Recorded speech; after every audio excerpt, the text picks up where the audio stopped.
Hello and welcome to Tea Time with Nejla. My name is Nejla Yatkin and I'm a choreographer, dancer, and a lifelong mover.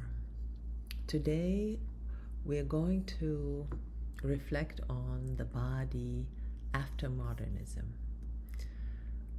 Modernism believed in progress. Each generation would move further, faster, freer. Each new technique would correct the one before it. Each body would be more liberated than the last. We got better and better as dancers. And dance inherited this belief deeply that we must get better and better.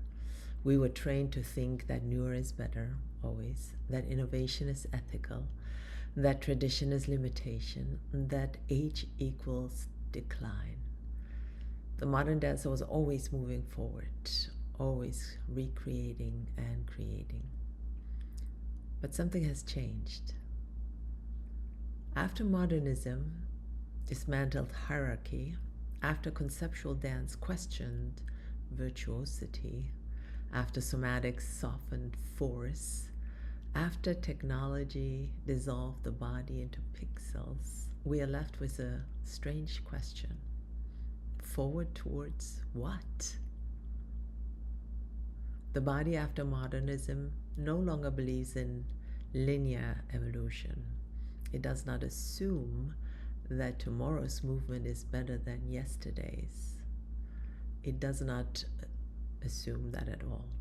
It no longer trusts novelty automatically or measures value through break-off alone. Instead, the body begins to circle, maybe more like spiral. It spirals.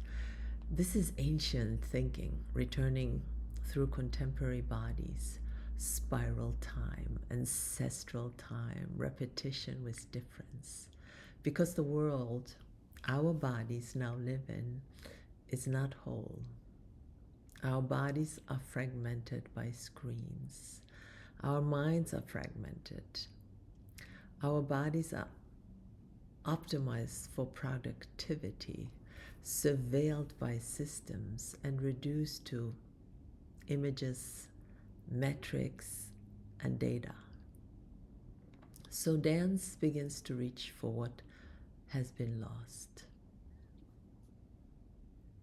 We see the return of ritual and duration, of circular space instead of frontal display, of collective breathing, of myth not as story but as resonance, of aging bodies carrying lived time, of movement that does not need to explain itself.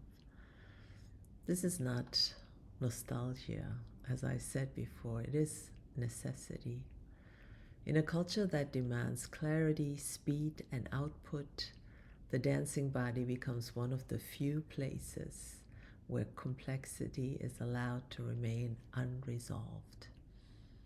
Postmodernism asked, what is dance? The body now asks something deeper. Why do we keep dancing at all? Perhaps dance is not progressing but remembering. Perhaps the future body is not faster but wiser.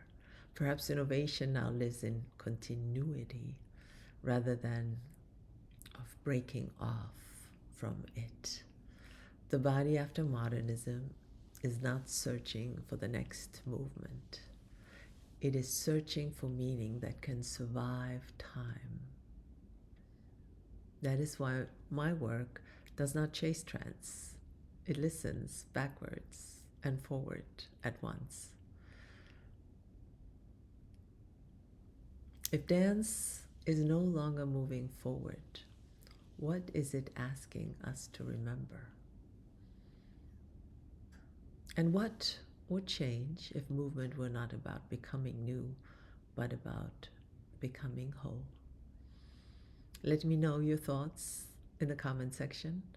I read them all and I appreciate you reflecting back to me. With that, I wish you a wonderful rest of your day, night, morning, wherever you are. Ciao, everyone.